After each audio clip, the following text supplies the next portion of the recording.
For years, I thought the worst thing that could happen in lending was a borrower defaulting. That's what keeps every lender up at night.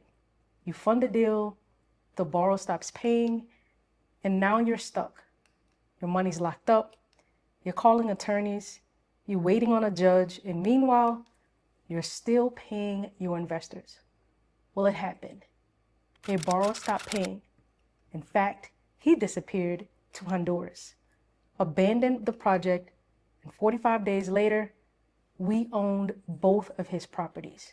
No court, no judge, no foreclosure. And we still profited. That's when I realized the default isn't the problem. The loan structure is. In this video, I'm going to show you what actually happens when a borrower defaults on a loan in Louisiana and why most lenders lose time and money they'll never get back. I'm going to break down a structure called the bond for deed. Now, this is specific to Louisiana. In other states, they may call it something else. The bond for deed lets me take back properties in 45 days with zero court involvement. And I'm going to show you a real deal where this exact situation played out. A contractor went dark, blamed ICE, and we still came out ahead. So make sure you stay until the end. I'm Anitra. I run Vertical Capital, a private money lending company in New Orleans. I've been in real estate since 2004. I have over 400 plus transactions, and we fund directly from our bank account. That's what we love to do, and we've been doing it since 2021. Let me say something that might make some lenders uncomfortable. Foreclosure. It's a trap. Not for the borrower, for you, the lender. And I'm about to show you why.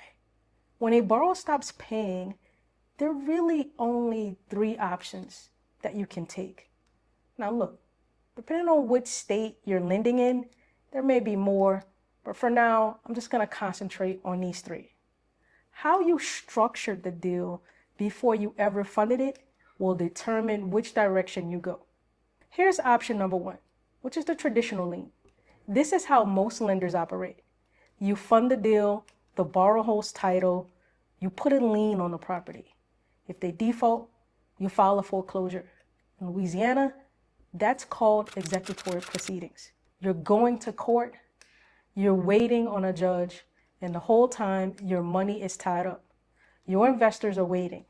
You've got carrying costs. This process can take 6 months, sometimes a year, sometimes longer. And you're spending money the entire time just to get your own collateral back. There's a second option. It's called the deed in lieu of foreclosure. This is where the borrower voluntarily hands you the property to avoid foreclosure. It's faster, but it requires the borrower to cooperate. And if they've already gone dark, if they've disappeared to another country, good luck getting them to the table. Then there's option number 3, the bond for deed. And this is the one most people have never heard of, or they don't think to use it as a financial tool. With a bond for deed, you hold title from day one. The borrower quick claims the property to you before you ever fund the deal. Then you sell or finance it back to them. So technically, you own the property the entire time. They're buying it back from you through their payments. If they default, you don't foreclose.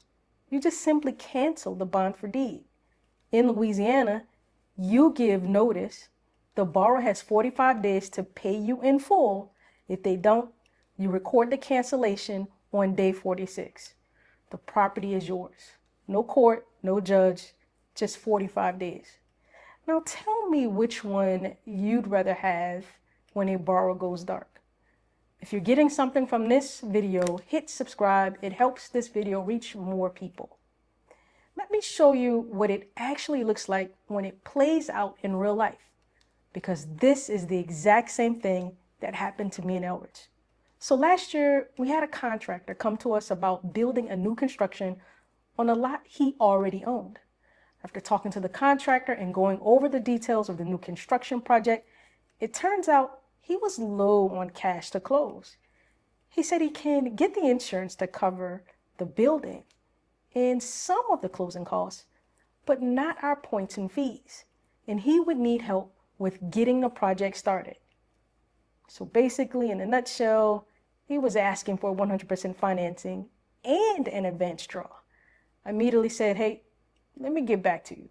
So I hang up the phone and I already know what Elridge is going to say.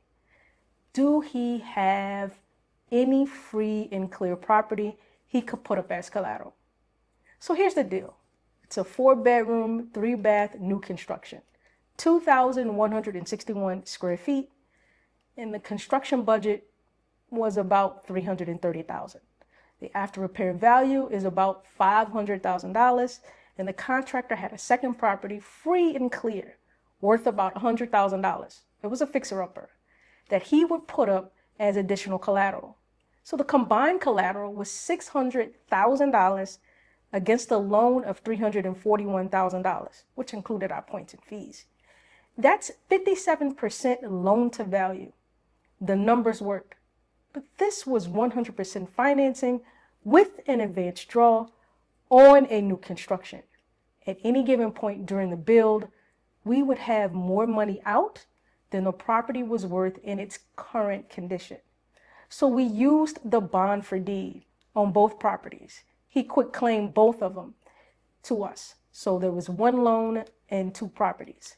For the first several months, yes, everything was hunky-dory.